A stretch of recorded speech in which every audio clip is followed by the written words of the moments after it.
This is Pet Life Radio. Let's talk pets.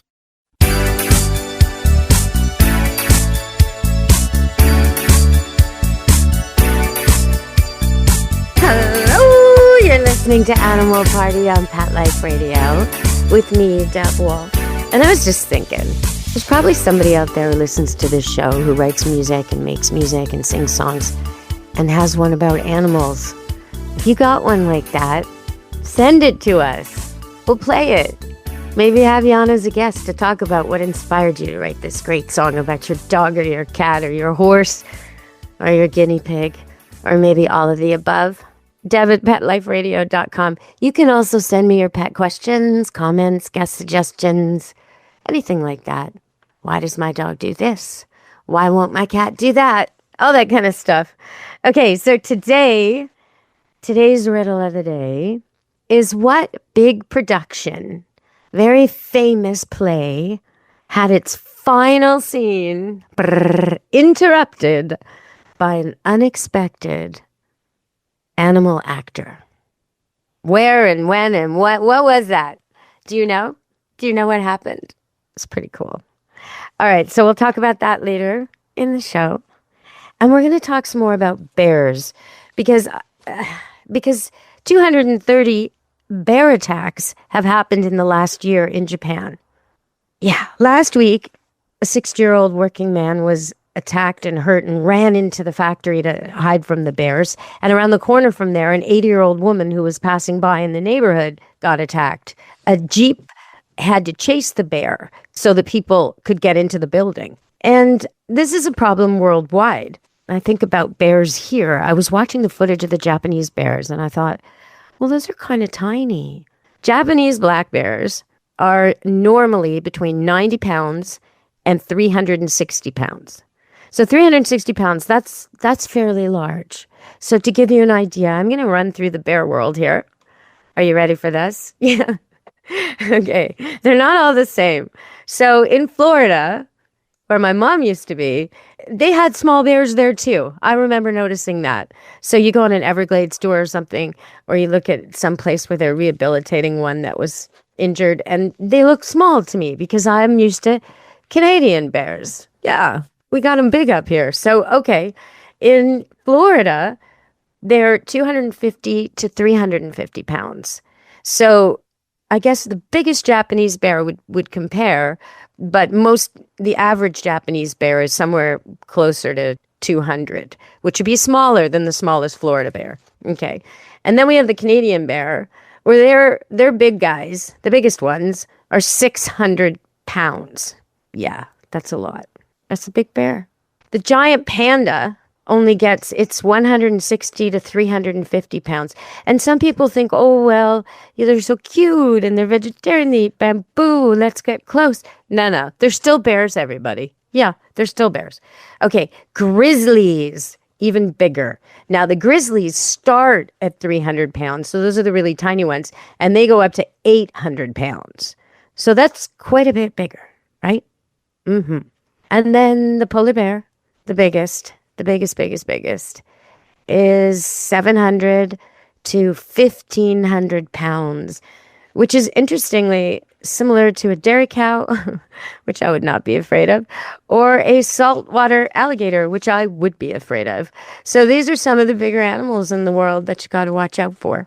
Now, there's a rule called Birdman's rule, which is established in nature, kind of like Darwin, which basically says the colder the place, the bigger the animal. The smaller the place, the smaller the animal. And it has to do with heat and cold and conserving energy. But it seems to always be correct. So that's why the bears are bigger in Canada and smaller in Florida. All right. We got to talk about some bear safety while we're on the topic of bears. So I saw a sign the other day, and it said, you are in bear country. And there's a big picture of a bear. And then it said, notify authorities for all bear conflicts. Notify authorities. And it gave this 1-800 number. And then it said underneath it, bear sightings are not bear conflicts. So in other words, don't call them every time you see a bear. That's not what they want. When they say conflict, they mean the bear took your food. The bear hurt you. The bear scared you. The bear followed you. The bear harassed you. The bear damaged something. Something destructive the bear did. not just that there was a bear. So they're getting a lot of calls like that they'd really like to discourage because they're busy trying to deal with the real calls. So the problem with the bears most of the time is food. And if you hike in a group and you're loud, you can sing as you hike, you could talk as you hike, you can play some kind of music or a podcast or something that's audible. That will help. They don't really want to meet you. They don't. So keep your dog on a leash. You don't want your dog to encounter the bear, bark at it, and run back to you, which most untrained dogs will do. They'll do exactly that. And then the bear follows them because it has a very strong prey drive to chase running things. So you don't want to be that running thing, and you don't want your dog to run back to you. Be really aware of your surroundings. And that means watch for fresh scat. And I have posted pictures of fresh scat before. It's on my website. It's on Facebook, Deb Wolfe, Pet Expert on there. What does scat look like? Well, you might think it would look like doggy poop, only bigger, maybe doggy poop or cat poop, only way, way bigger. No, it doesn't. It's similar to bird seed in a way. It looks like a pile, and it's usually where we live, because of what the bears eat, which is a lot of berries, it's often black, and it's usually very dark. And it's usually in a mound, sort of like a cow patty, not like horse dung, which is all little balls, or goat pellets, which are hard, or rabbit pellets, not like that. It's like a squishy pile of something.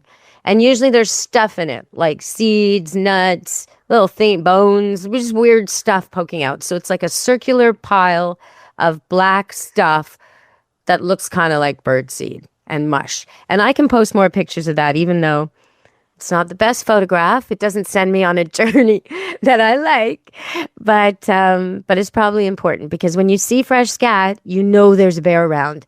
And if you have a dog, he'll probably roll in it, which is absolutely disgusting. It is so hard to get off them, but that's a good sign. That's what it is. And you definitely want to get your dog on leash and be loud and walk in groups. And children are an issue with cougars.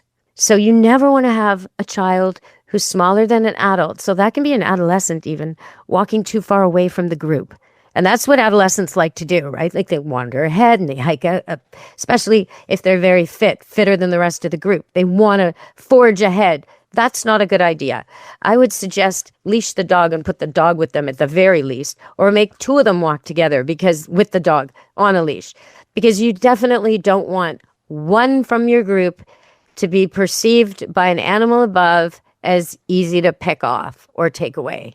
So that's key. But we're not talking about cougars today. We're talking about bears. So I'm going to stay on the topic of bears. If you see a bear, remain calm. Do not run. Now, I know there's that joke. All you got to do is run faster than the next guy. Still, don't run. Don't run. Stay still.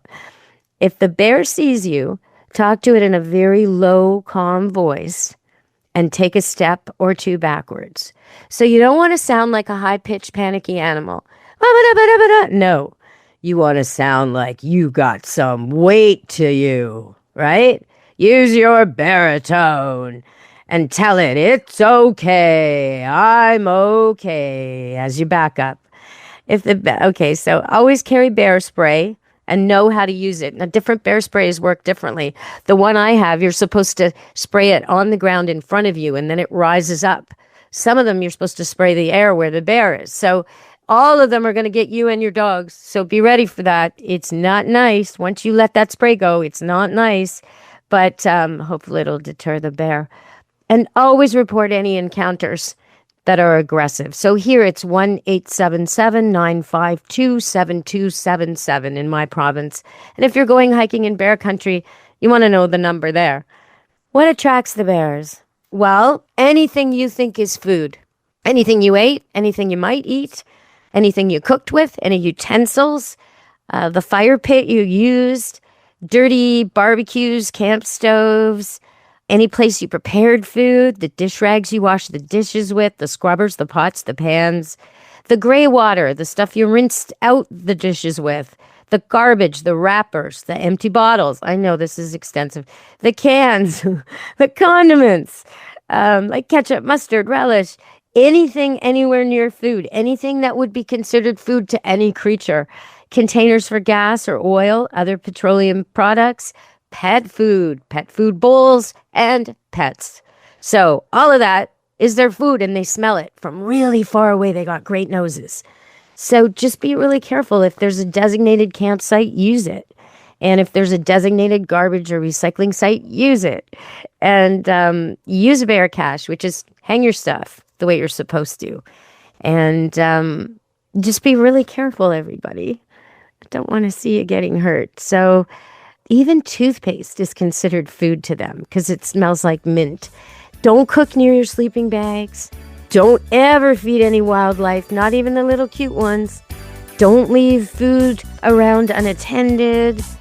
There's lockers at campsites you can store food in. And just be really careful out there. All right, we're going to go to a break and come back. What play was interrupted by an unexpected animal actor? And where was that anyway? On Animal Party, Pet Life Radio. Stay tuned.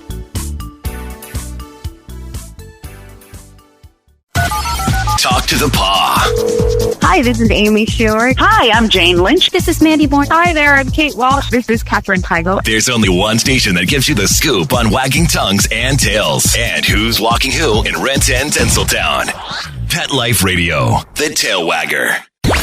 Let's talk pets. Let's talk pets On Pet Life Radio. Pet Life Radio. PetLifeRadio.com.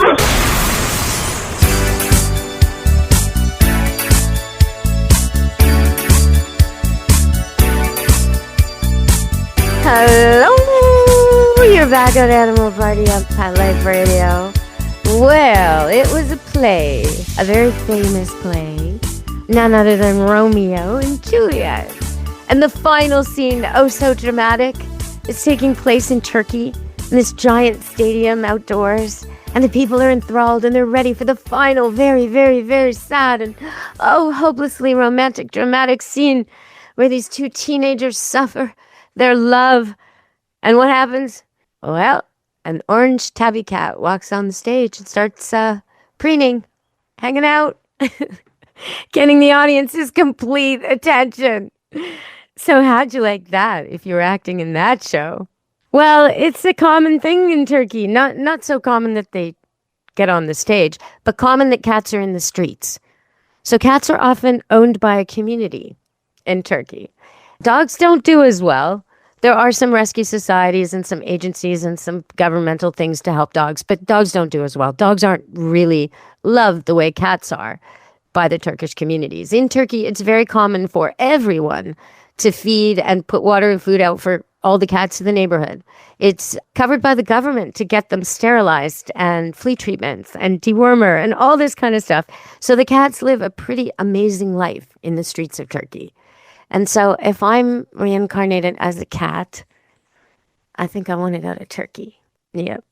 Not as a dog, though. No. Okay, so I guess today's cat story was the cat riddle of the day and cats in Turkey. I know I've had emails lately saying, please talk more about cats. So there you have it, the cat content for today's Animal Party on Pet Life Radio. And now we're going to take this show to the birds. I've got some animal news. There was a police chase that ended. It was in Texas, and they had to chase down these baby ducks that got on a roadway, a highway that hadn't been opened yet. They were totally in the wrong spot. But it's pretty funny to watch. It's funny to watch grown men chase baby ducks, I gotta say. So that's worth looking for. And that was in Houston. And there's another famous duck in the news. And I can't find his name just now. Oh no, what's the name of that duck? Can't remember. There's a duck in the news, and he's wearing a sweater, and he lives in Mexico City. And he has a pretty big mob following because he's wearing the jersey for the Mexican soccer team. And he works, because he's a working duck, he works alongside his master, who's a lady who runs a drinks cart in Mexico City. And so she walks the streets of Mexico selling drinks, and this duck just waddles behind her all day long in his little jersey, and he's become quite the sensation. All right, everybody, let's go to break and come back on Animal Party Pet Life Radio.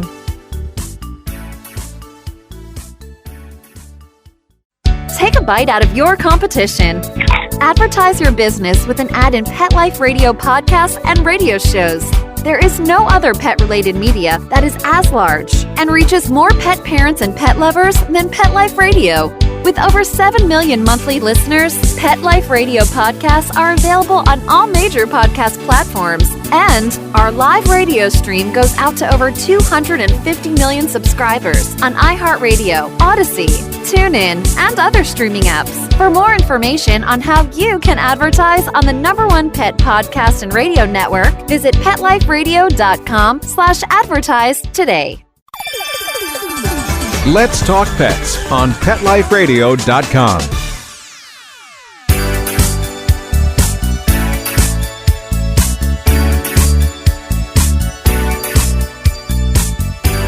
Hello! We're back on Animal Party on Pet Life Radio. And I bet you want to find that duck. Well, the duck's name is Merlin. And he waddles the streets of Mexico City in his little Mexico jersey, promoting the team for FIFA. So there he is. I love it. Now, ducks bond.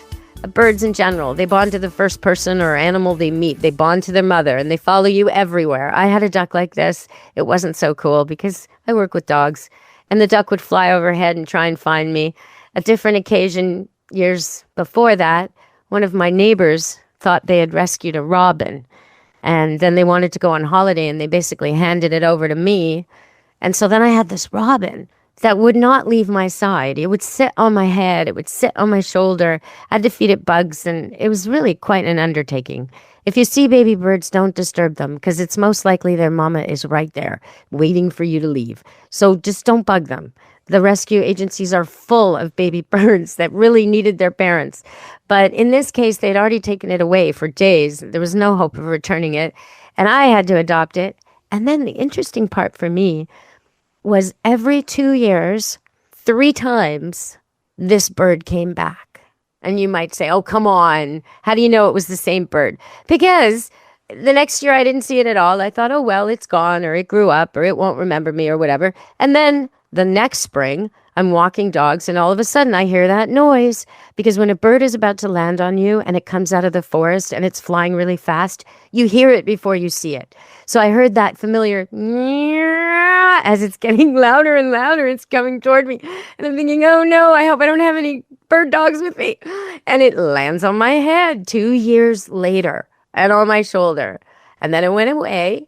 And 2 years later, again, lands on my head. Now, the last time it came, it didn't actually land on me. It just followed me everywhere I went.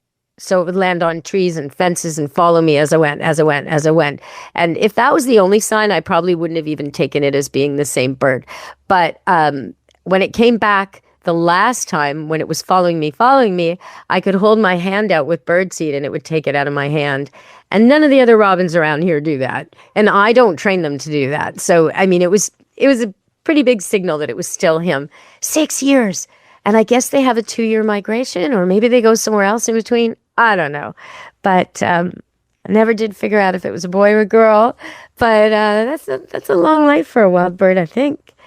Anyway, that's my robin story. And I have pictures to prove it of the little guy sitting on my neck all those years ago, looking quite cute. He was adorable. And the reason my neighbor and I even connected on this was it was the neighbor's grown daughter who was taking care of their place while they were on holiday. And she found this bird somewhere and was taking care of it. And she had named it the name Squeak, which happened to be the name of the dog I had back then, a blue heeler rescue dog called Squeak. So I heard this lady on the other side of the fence, on a different farm. And I thought, that's weird. Why is she even standing near my fence? Like, why? Go away, lady. Why are you calling my dog standing near my fence? And my dog was just sort of sitting there, cocking her head, looking at the fence, like, why are you calling my name, right? So I came out and I said, excuse me, hello, are you calling my dog? And she said, no, I'm just trying to teach the bird his name. And I was like, what? So that's how that all started. It wasn't really my intention to take on that kind of work. No, not at all. So if you're a panda and you're on lease somewhere, like, say, Korea. Say you're a pair of pandas, and you're being leased in Korea, and you start having babies, lots of them, 4 babies, 1 recently, 3 before, a set of twins. Who owns the babies? Well, it's not a case of international law because the contract with the lease for the pandas includes the fact that any and all pandas born to the pandas on lease go back to China. But it's still a really big success story for Korea. And I think sometimes climate plays a role. You know, when we have these endangered species that are struggling so much with their numbers and we place different mating pairs in different places and we hope for the best, try as they might in these places, if the climate isn't similar, it doesn't always work so well. So I think in Korea, they've got a few things going for them there that make it possible for these pandas to be so good at making panda babies, which is really important to the panda survival. All right, I guess it was a very good show today, everybody. I was going to do a shout out to some police before we go, because we had those police who chased down the duck, and there was another couple of police incidents I wanted to comment on. In one case on Vancouver Island, police noticed this driver of a just an automobile acting strange. You know, he was just looking furtively around and suspiciously, and he just kept checking, and they thought, let's pull this guy over. They pull him over, and he's got 4 stolen pets, and he's got a record for stealing pets. And he's a warrant. He's supposed to go to, all this stuff. He's gone. Bye-bye. So good work, policeman. And the pets have been returned to their owners. I just hate it that people do that. Just hate it. Now, here's another story of, this is the Coast Guard. Well done, Coast Guard. So they get a call that there's a German Shepherd on an inflatable kayak in the ocean in the Cumberland Sea. Not good at all. But they find him, and just as they get to him, though, he slips off the kayak because he's so excited to be rescued into the frigid waters in the ocean. And one of the rescuers can't deal with it. He just dives in. He shouldn't have, but he did. And they're all okay. So kudos to him. Now, what was the name of this chill German Shepherd? I mean, it's so fitting.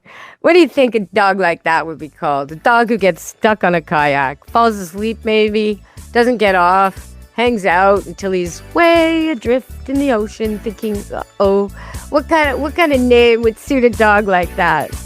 That's not Lucky. I mean, that would be, he is lucky, but no, this dog, this German Shepherd kayaking dog who needed to be rescued by the Coast Guard, some police dog he is. He's called Bruce. What a good name. All right, everybody. From me, Deb Wolfe, an Animal Party and Pet Life Radio. Ciao, meow. Be good to your animal. Let's Talk Pets. Every week on demand. Only on PetLifeRadio.com.